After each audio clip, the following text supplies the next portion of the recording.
Welcome for those who's watching us through the internet. We are very happy to have all of you here.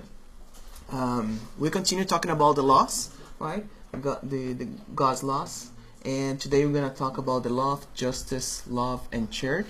And as usual, we're going to start with our initial reading and prayer that Rafael will do for us, and then just after that, Marcos come in and do his lecture. All right.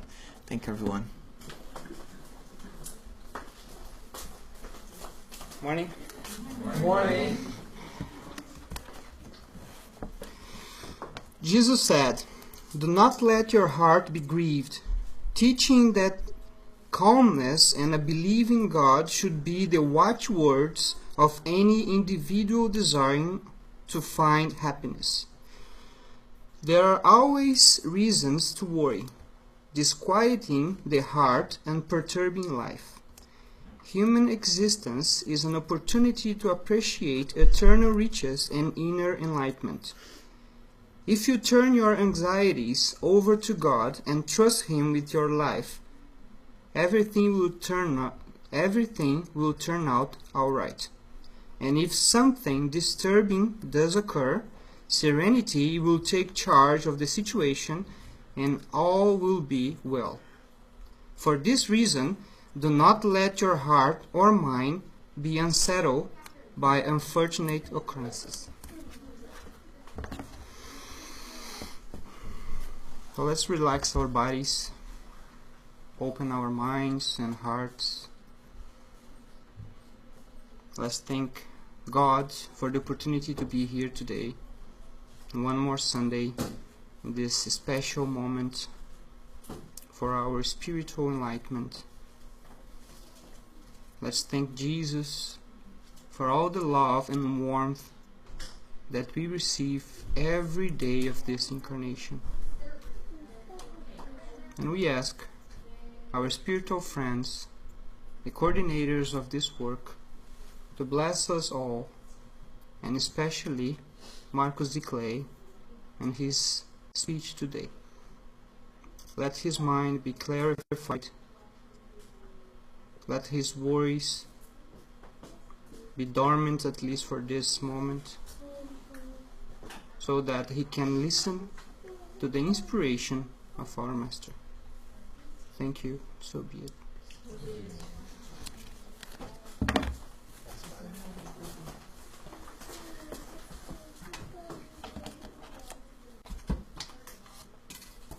Thank you, Rafael.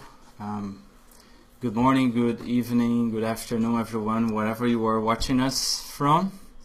Welcome to those who are coming to the Toronto Spirit Society for the first time. We have here some visitors who are always with us online, and they are here today. There's some faces that are new to me, so very welcome, and we are thrilled and very happy to have you all here. For those who may not know, we are wrapping up 2 months of studies about the natural laws, or the divine laws, or the laws of nature, or the law of God, which are the same thing. And we have different lectures. They are all on YouTube. You can go back and watch them. And today we have the final one of the series of lectures, which is the law of justice, love, and charity. And as we all will see, they are very, very connected to each other. Especially because we talk about love. And love is the essence. From love it derives all the virtues, all the other virtues that comes through the natural law.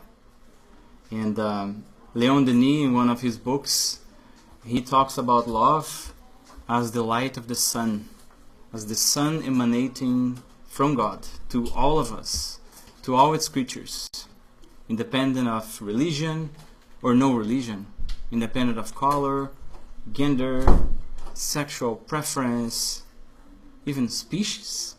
You don't need to be a human being to deserve the love of God, because everything that exists is a creation of God. Before we get into any further details, we are starting with justice. which is also part of the natural law. For more that we usually understand justice based on the laws of man, our laws, right? God has placed justice in our hearts so that the understanding of justice and the ability to be just is independent of any intellectualism. You don't need to be graduated from Harvard, you don't need to have a PhD. Even someone illiterate has a good notion of justice. Right? It is so inherent to who we are that when we see an injustice happening, it immediately moves us in different ways, right? Sometimes with anger, sometimes with pity. It actually moves us, in many cases, to take action and do something about it. So it's not exclusive of the intellectuals. Even someone in native tribe in the Amazon forest that doesn't know anything about our languages, internet, mobile phones, they know about justice. Still, even if it's something divine and part of the natural law, if we talk about justice, what may be justice to you may be injustice to me, and vice versa. And why is that? Because the law of God, the natural law, is one constant, perfect thing governing the entire universe. So why we have these differences? Because for us, our sense of justice is mixed with our virtues, but also with our vices, with our virtues and our imperfections, as everything. Think about love. How much imperfect things we wrap around love and we call love. But at the end, it's an imperfect. It's the beginning of the development. The same thing is with justice, right? If you think about the laws of man, we are very smart. We learn how to walk around the laws or write the laws in a way that attends our particular interests. You can think about Brazil or Canada or the United States, the big companies, or even the laws or the rules that we have in our own homes, right? We are masters to change things. Even when we pick the whole scriptures, the Bible, the Old Testament, throughout history, and it still causes nowadays. However, the notions of justice, thank God, they have evolved over time, right? A little. If you think about the Middle Ages, right, or even on the 1800s, we still used to see the duels, right? If I offended Raphael, he would come to me and slap me on my face with a glove and say, I challenge you for a duel, and then we'll go after outside of the TSS and pull your guns, and Jose Mussi would look at us, go for it, guys, fair enough, it's just, you're a man, you should do that. I'll be waiting the winner here because one of you won't come back talk to me. It was justice, right? Or what else? The fires of Inquisition not very long ago, right? The mediums, they would say, I heard the voice of God. In fact, we heard a spirit, right? And they would share that with their priest happily. I heard God. You heard God. Fire, right? It would burn all the mediums. Even the scientists. All the earth is round. Blasphemy. Burn it. It was justice at that time. It is against the religion. It is against the power. Right? How many people lost their heads because they were judged and they went to the public squares and decapitated? It was justice at the time. Okay, let's think about women. Not Middle Ages, not 1800, maybe a couple of decades ago, right? Women couldn't work. That's a bit far, right?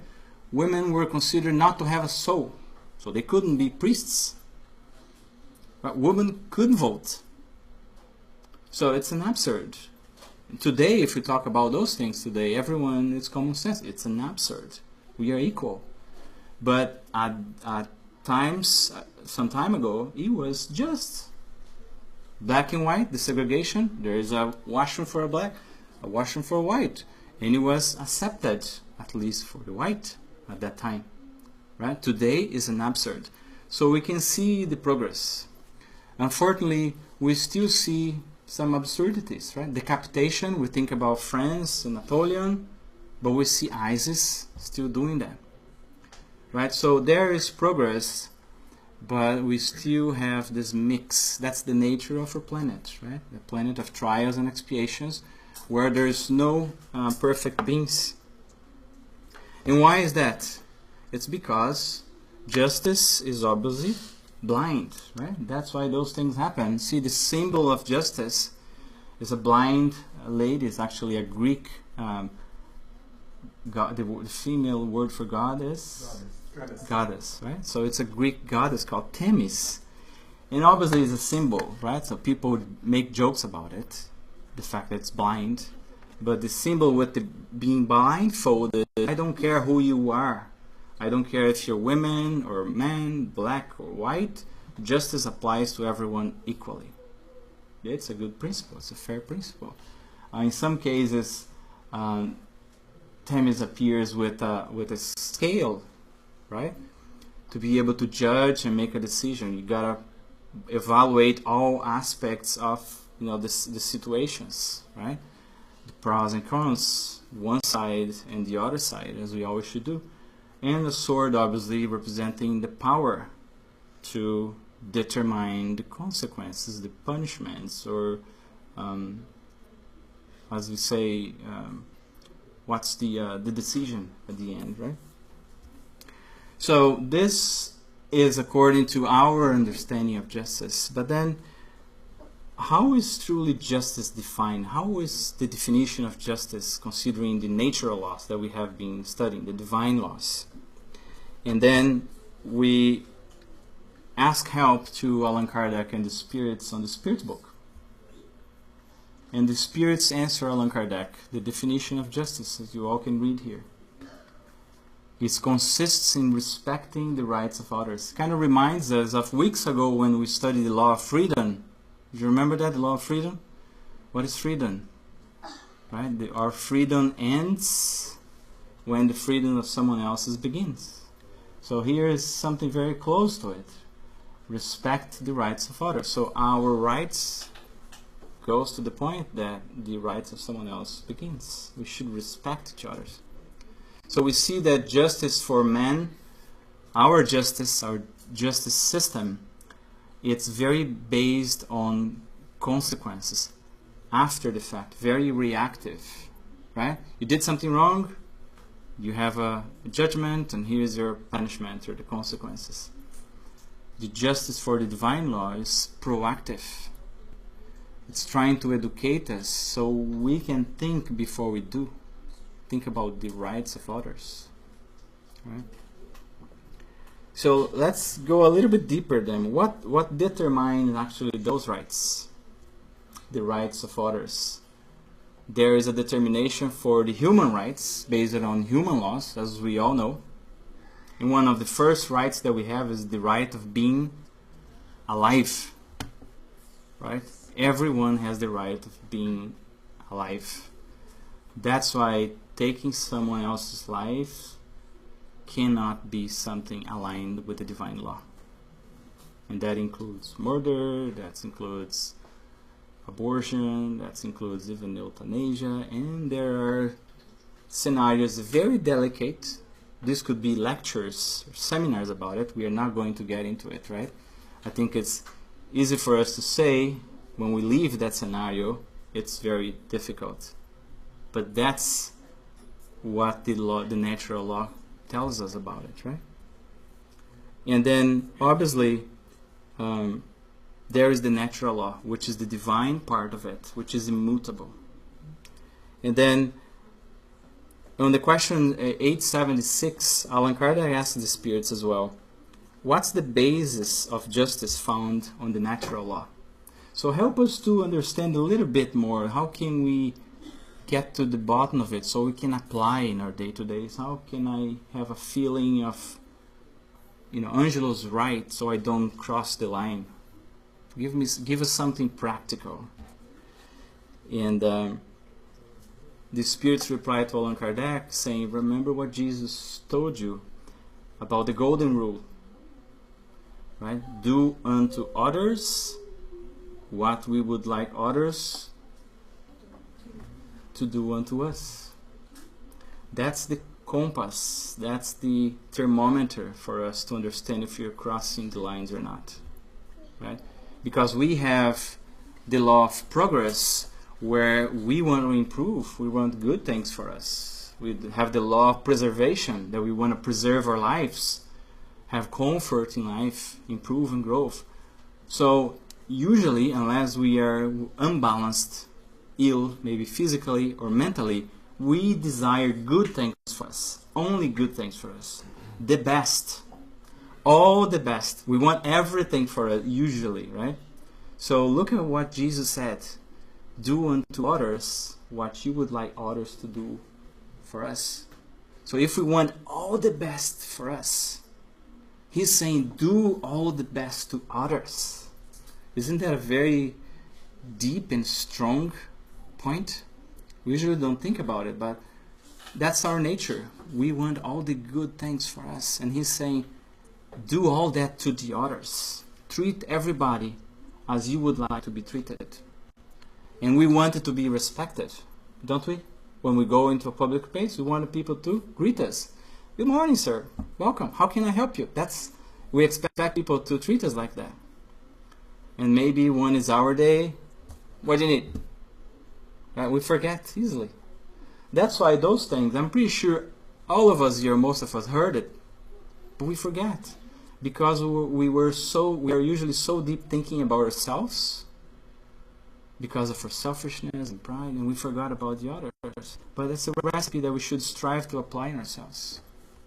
Right? We usually love people calling us for our names, right? Yes, Marcos, how can I help you? Oh, you know my name. Hi, Marcio. Wow, she knows my name. And we usually don't pay attention to that. We don't put enough effort to understand. When we meet someone, hi, I'm Mariana. Okay, I'm doing something else. 1 minute later, I forgot her name. Hey, girl, come here. Right, so little things, simple things. And if we think about someone who is depressed, someone who may be thinking about suicide, that may be the difference. That may make that person change. We talk about charity, we're already connecting to it, right? Divaldo Franco told us a story, and I can't remember if it was a lecture, or if it was when he was here, or if it was Florida. I think it was in Florida.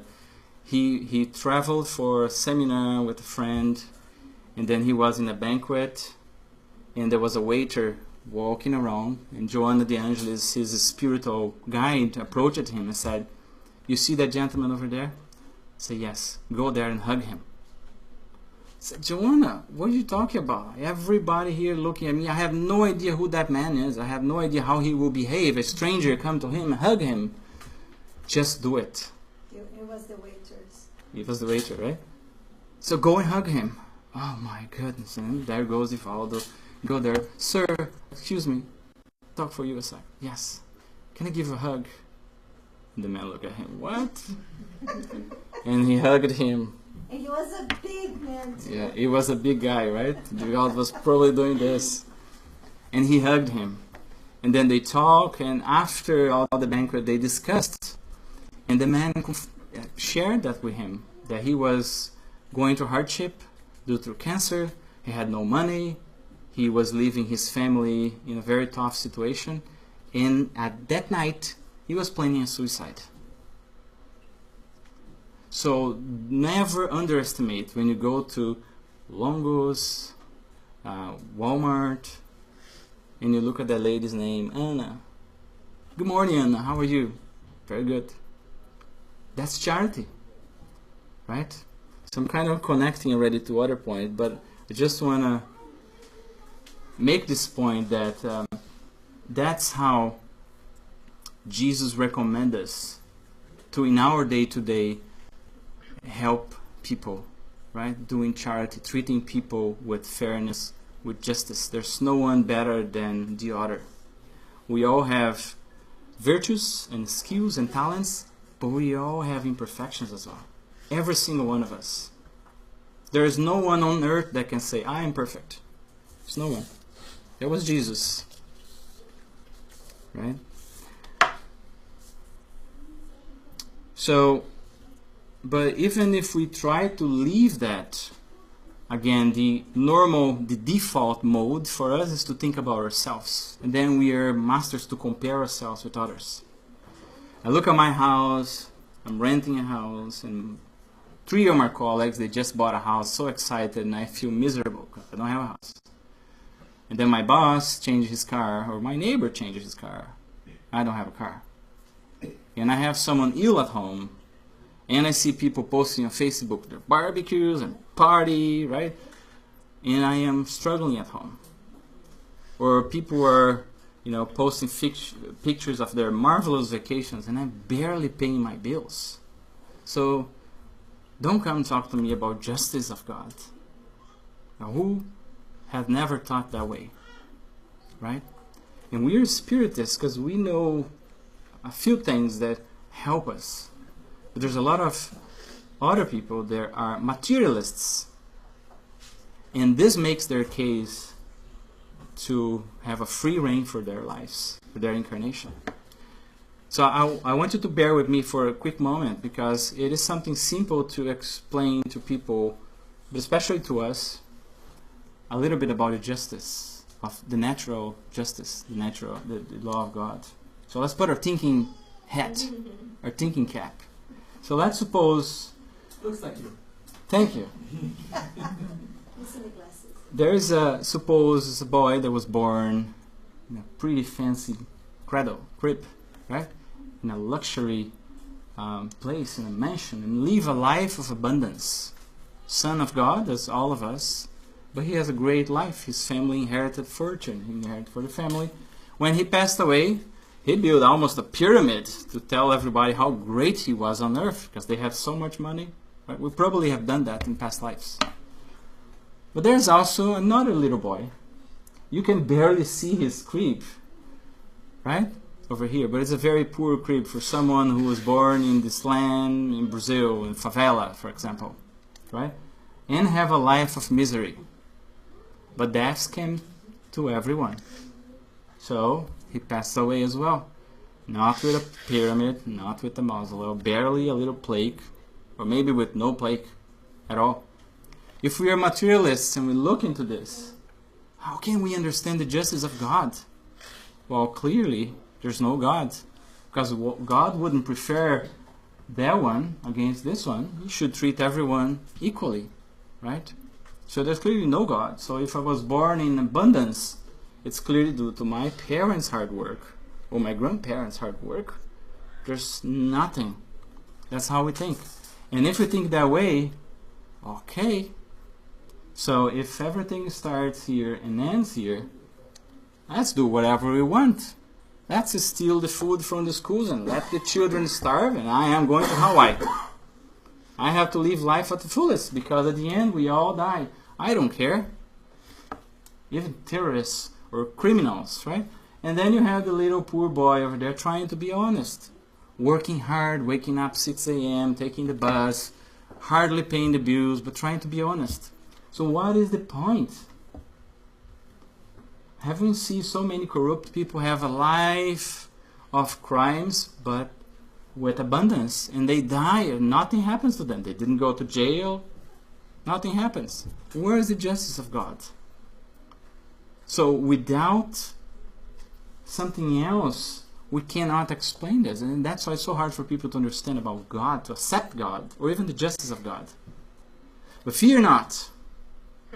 There are the spiritualists. I said spiritualists. I didn't say spiritists. Because spiritualists are those who believe that there is something else. Now you're even, right? I can be honest and everything. And those folks, they will burn in hell for the eternity. Okay. Now it makes sense. Now we are happy. Because we do our best. We don't go to hell. And you go to hell. La la la la. So that's what we think. But there's a problem. If you think the rich go to hell, we used to think that way, and the poor would go to heaven. Bad news. There's poor people in hell as well. And there's ill people, honest people in hell. That's the mentality, right? That we believed as a spiritualists. Spiritualists are all those who believe that there's something else after our physical life. Because it doesn't matter if we are poor, but if we rebel against our situations, we are failing in our trials. Right? So that's how we think. But let's admit, as spiritualists, all religions, that there is a God who is just and loving, right, and benevolent to the infinite. How can we picture a God like that, loving and benevolent and perfect, condemned its children to eternity of suffering, segregating them? Let's think about us, imperfect parents. If our children make a mistake, they will probably have consequences, but we continue to love them and we'll give them another chance. And that's how we learn, making mistakes, so we will never condemn them. If we imperfect parents would not do that to our children, would God do that? Of course not. So this also doesn't make sense. The theory of heaven and hell, it's not like we learn. If you want to know about it, come on Thursdays and Wednesdays. So this cannot be possible. Then comes Spiritism. And Spiritism brings something essential to us, to understand what Jesus taught us about love. And Spiritism brings a second word, the divine alphabet, as the Gospel according to Spiritism says. And the word is reincarnation. And then we understand that there is no eternal condemnation, because if we fail in one existence, yes, there are consequences, but we have another chance. There is another existence right after. It's the law of progress. We continue infinite, right? We learn that there is no death. We don't die. We are immortals. Immortal beings. Our body will die, and we'll continue living. And when the time comes, we'll get another body. And now we can understand why this difference is. Because there are causes of afflictions in this life, because what we do today, but there are also causes of afflictions in past existence. I shouldn't say this life, I should say this existence, right? And then in past existence. Maybe I was a rich person and I abused what I had. Now I come poor to learn, to value things, to share things. Or maybe we chose, right? We chose to come poor, or we chose to come rich. So there are some lectures about reincarnation. We spend the month of March studying about reincarnation. So if you want to know more about it, go to our YouTube channel and take a look at this. So we're not going into the details today. But I just want to illustrate that when we rebel against justice of God, it's because we don't understand. We really look from a materialistic point of view. Nothing escapes the divine laws. Right? Does that make sense? Is everyone here with me? Okay, good. So in summary, justice according to human law is very reactive, based on punishment. And the justice according to divine law is proactive, is based on empathy, benevolence, fraternity, love, and charity. Right? Respecting the rights of others. And this is connecting with the next two laws of love and charity that are all together. When we hear charity, we were just talking about this in the morning, what is the first thing that comes to mind when we talk about charity? Huh? Giving money. Giving money. Almsgiving, right? Throwing a couple coins. That's the main thing that comes to mind. And some of us will say, well, when I win the 649, I will help. Or I barely can put food on the table. How can I help others? We always use excuses, right? And some people think it's wrong doing that, right? So Allan Kardec asked about almsgiving, giving donations on the stoplight or people on the street or even to institutions. He asked, what is it to be taught of almsgiving? Is it wrong? And the Spirit said, remind us of three main things actually. And we all remember the analogy that Jesus made, right? Do not let your left hand know what your right hand does. So it's pretty hard to do that, right? Because they are all together. So he's telling us, work really hard if you want to do charity, not to let the others know. Because in many cases we are doing charity in front of the camera so people know that we are giving that fat check. But if we were alone, we would say, get out of here. We want people to know how good we are. Right? So that is not charity. That's not helping. If you want to do it for the sake of helping and not to feed our pride. The second is we can actually hurt by doing charity. So we need to do it properly. Right? Because it's easy to humiliate people. If people are in a position to ask for help, it's already hard enough. We see people on the street, homeless, on the stoplight, and we often, hear, or maybe one day we said that, hey, go and find some work. Right? We think they are lazy. They are there for option. Who knows? They are all drug addicts, right? Alcoholics. Our judgment is very quick, right? But who knows?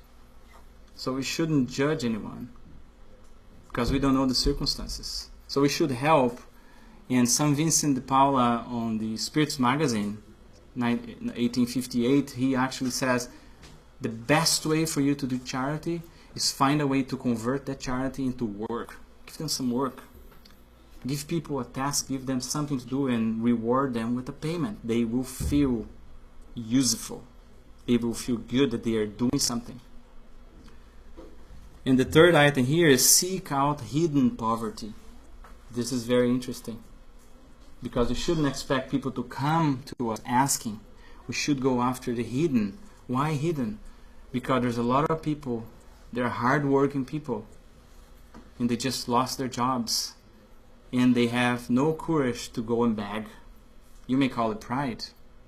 Or some people may be ill, very ill, that they cannot leave their beds to go and beg for money, right? Physically or mentally. So there are so many circumstances that people are not capable of. So as Christians, we should find ways to go after those who are in need, right? And we all talk about material charity here. Now, is it only material charity that matters? No. So Allan Kardec asks us, what is the true meaning of charity then? And the Spirit's answer, benevolence toward everyone, indulgence toward the imperfection of others, and forgiveness for offenses. Boy, never was so hard to do charity before. Huh? Giving a couple coins, pretty easy. But benevolence toward everyone, be kind to everyone. Right? It's very difficult. Indulgence toward the imperfection of others. Tolerate the imperfection of others. Accept that they are imperfect. And so on the street, at work, in the Spirit Center, in the church, at home, it's very difficult. It's easy to do it in front of the cameras, but at home, right? That is the place. In forgiveness for offenses. That's even harder. That is charity. Right? So when Divaldo Franco was here, we asked him, right? Oh, it's difficult to do charity here in Canada. We are trying, but it demands effort. So in a situation where the effort is something we should consider, should we put effort on that charity, or should we put effort on the material charity, on the moral charity? He said, on the moral charity. Focus on your studies, focus on educating people, give them the moral education so they can do this. They can live charity. They can live love. It's important, the material aspects. Yes. Ask the people from Fort McMurray. Thousands of people without homes. And plenty of donations to come, thank God. But they don't have houses. They don't have nothing anymore, right? So they need material help. But material help doesn't solve the problem because it's temporary. When we heal ourselves, when we build moral muscles, or we improve our heart, or develop our heart, this will help us overcome any hardships, right?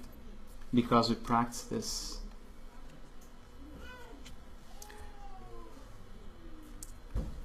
So we spoke about a few things here. I'm doing a time check.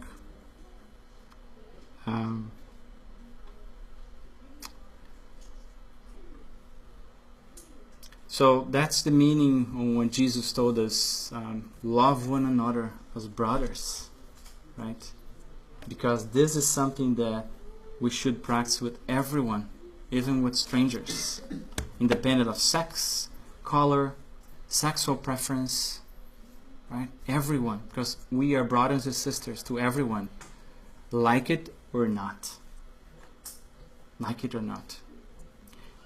And one thing that we are pretty good at is judging the book by the cover, as we say, right? So we may be very good if we have Divaldo Franco coming over here, Haroldo, famous people, right? The president of Apple or the mayor. We will treat them well, we are kind, we'll give them the first places because they are wealthy people. But maybe if we have someone poor, right? A homeless person coming in, would we give him the first place? That's something for every single one to think, because we judge people. How many times we saw stories of people going to stores and car dealerships, people with a lot of money, dressed up really bad, people didn't give no attention to them.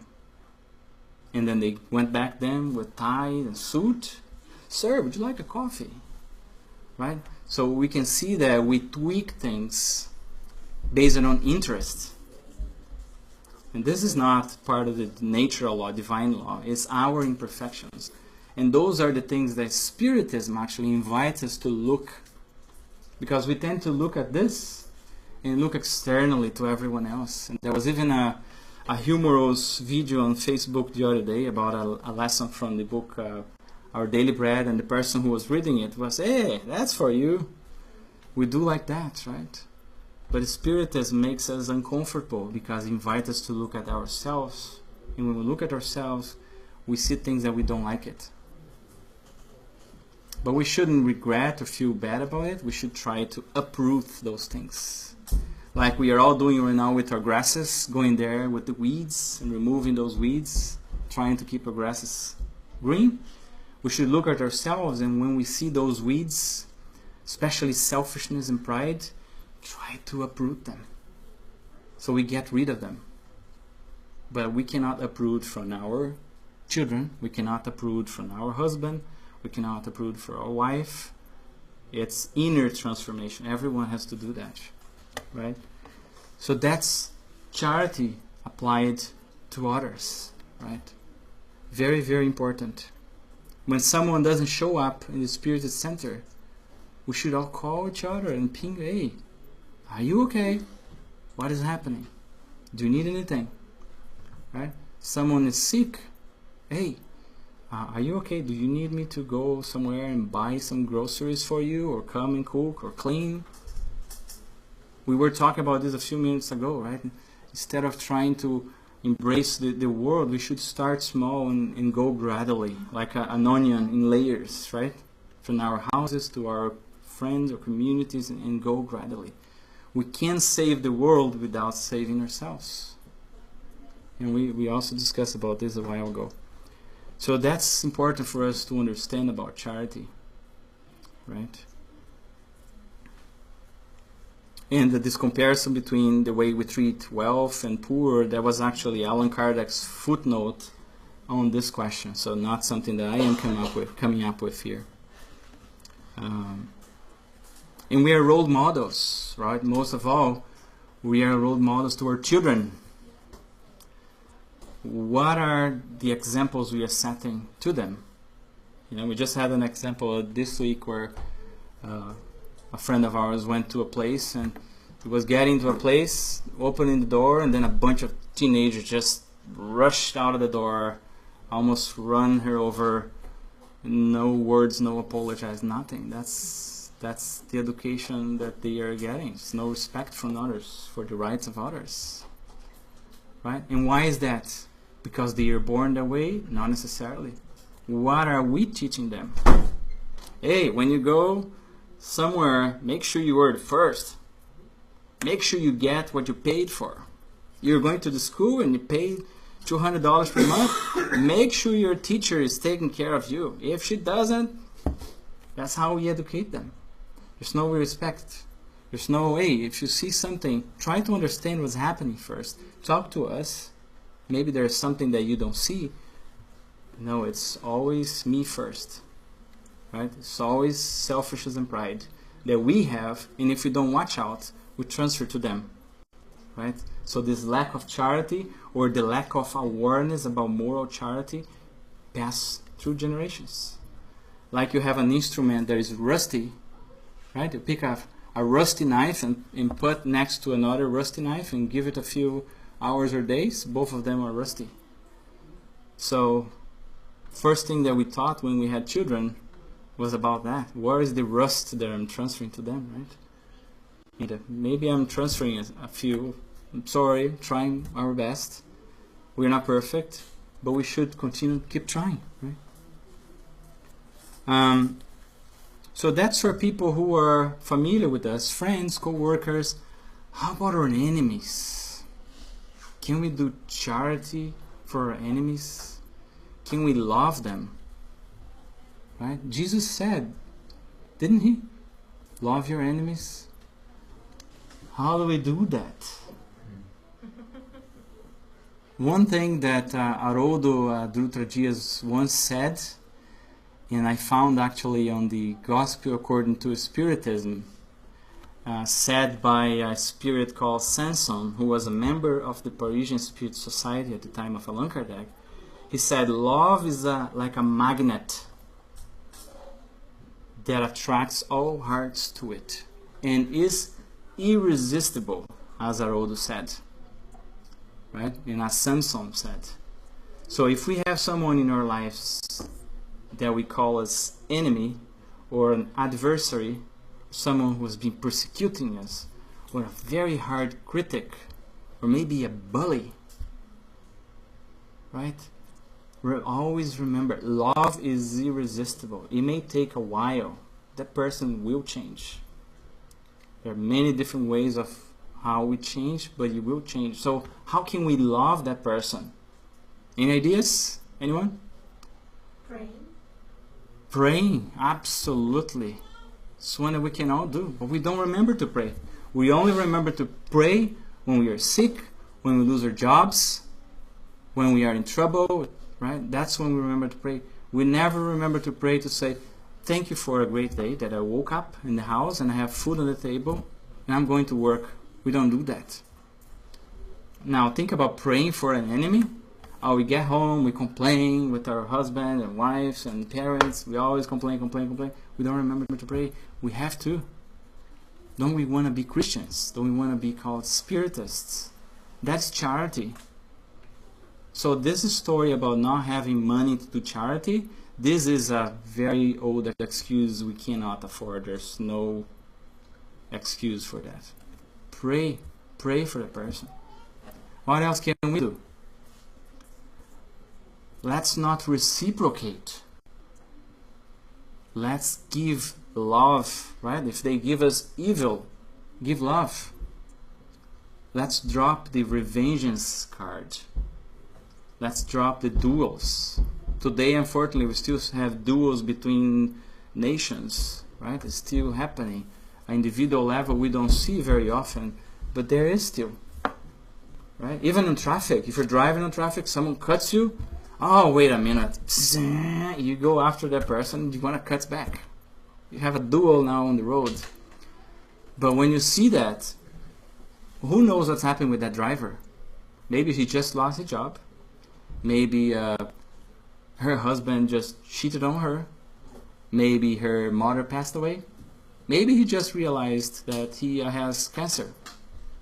So who knows? So what should we do? Get even? No. Why don't we pray for that person and for us to be patient, to learn to accept the differences and pray that he doesn't or she doesn't cause an accident, right? It's very hard for us. So those things are nothing new, but reminders. And that is actually the Gospel of Jesus, a collection of reminders for us of the divine laws that are in our conscience. So the Spirit's book that we have been studying for the past 2 months on the divine laws, it's a collection of reminders, right?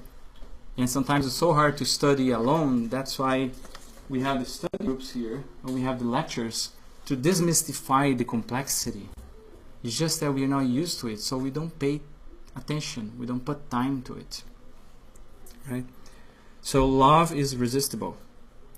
And another, item that I always remember from Chico Xavier, with his critics and persecutors, right? He once said how he treats criticism and those persecution. And he said, well, there's 2 alternatives. One is, if what people is saying or doing to you is true, is because of my fault, in his words, right? Or our fault. Do something about it, because it's true. So change. See what we can do to improve on ourselves. But if what we are doing, it's not true. It's not true. Why bother? Drop it. Ignore it. Right? So it's a good recipe for all of us with our enemies. And one day they will turn, like this one, turn from the dark force to the light. Right? Now, it's very important for us to think about fraternal love. Because when we usually evolve it in our relationships, we think about our roles as husbands and wives, children and parents, right? Co-workers, boss and subordinate. We always think about responsibilities and what is acceptable in the society. And there are different levels of love in it. And love is something that evolves over time. Sometimes we think that love, when we meet someone, that's what love is. Maybe there was a passion that started with physical attraction, and it may take years for us to realize a different kind of love, right? That has some fraternity into it. And I talk about this because Emmanuel in the book Our Daily Bread, he says that there are many, many cases where we are causing, we are impacting people in a negative way because our excesses, and we call it love, excesses of care and excesses of protectionism as parents, for example. And we may create lots of trouble for our children in the future. We say, no, she can do everything she wants. Can you? Oh, I cannot say no to my children. Right? We let them do because that's how they need to grow and make up their own mind by themselves. Oh, religion, no. Let them grow, and when they grow, they will find their own religion. There's a lot of problem with that, right? And I have a friend of mine who is an educator, and he gives boundaries to the children. And sometimes he thinks that the children will hate him because of the boundaries. And it's the opposite. They love him.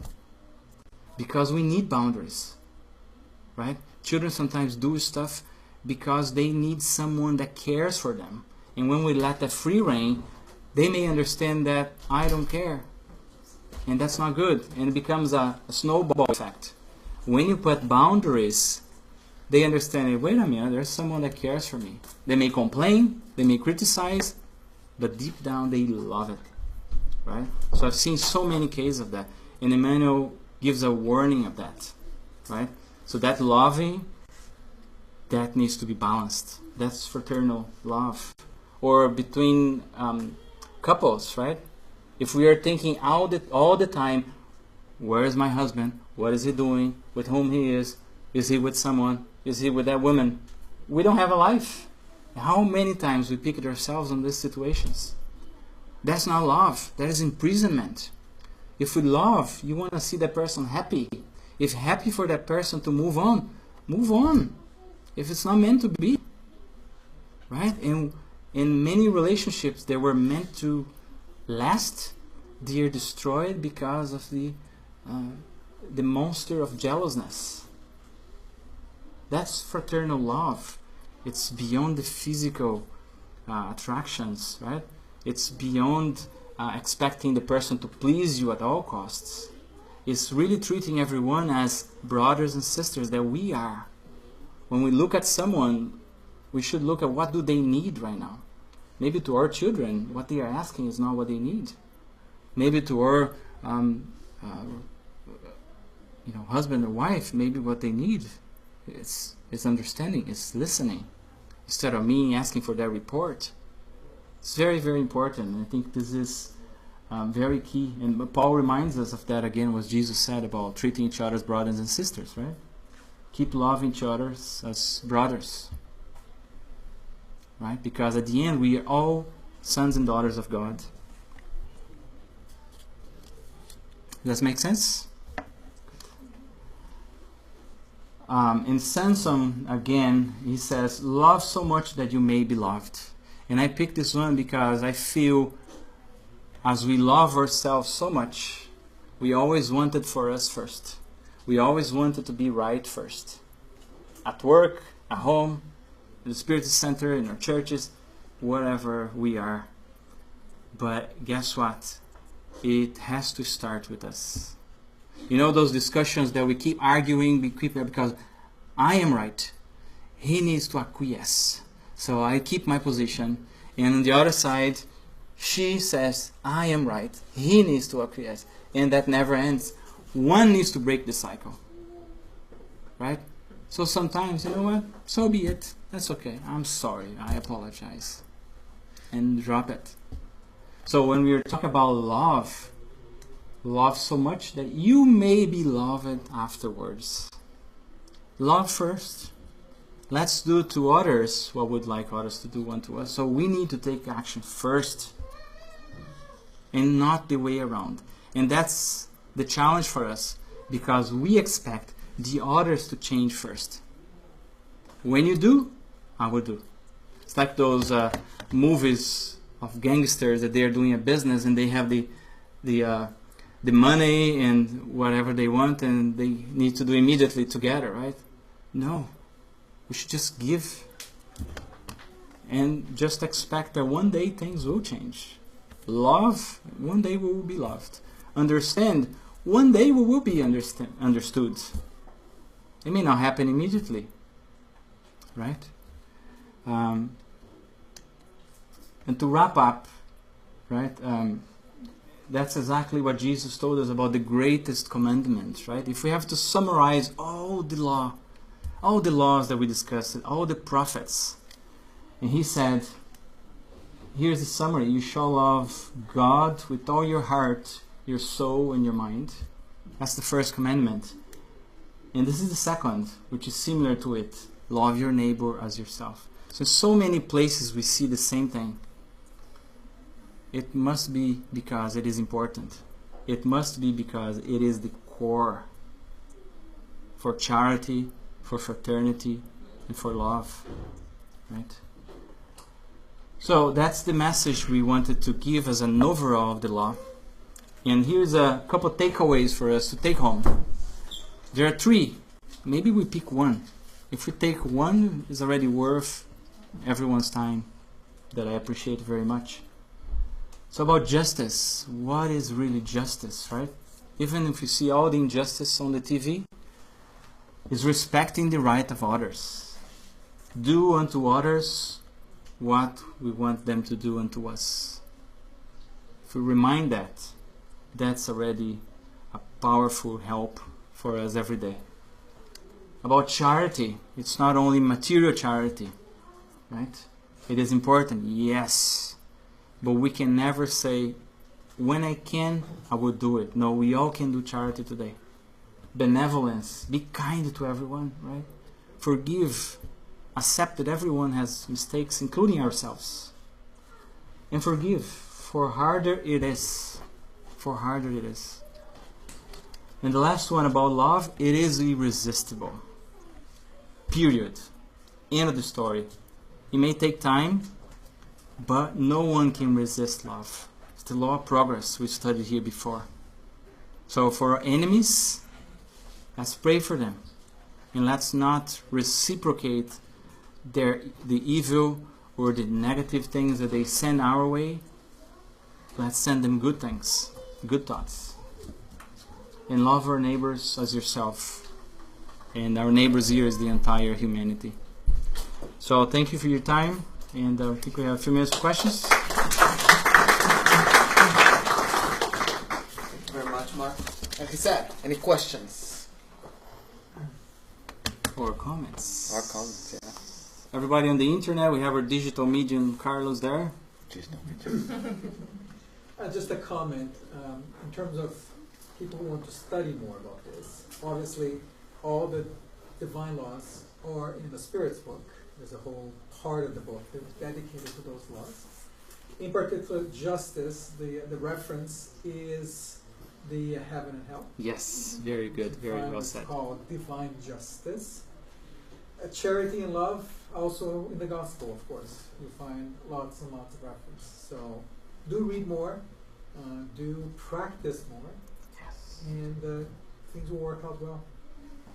Thank you, Joe. And in the Gospel according to Spiritism, there is one chapter about charity that is magnificent. It is amazing. Encourage everyone. Thanks, well pointed. This is the heaven and hell that Joe mentioned very well from Allan Kardec as well.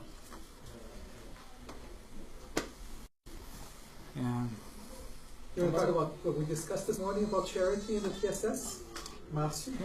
Yeah, we can talk a little bit about that. We just had a meeting this morning before we started a lecture to talk about charity and what we could do here at TSS. So we're studying, we're getting some ideas. I don't know if anyone had an idea, feel free to come to one of us and share your idea.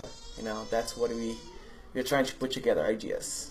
And just a reminder that if you are new to Canada, or even if you're new, but if you need help here, if you're coming for the first time to the TSS, Paul, where's Paul? Yeah, in the back. He's Here's in the Paul. back. Here's Paul.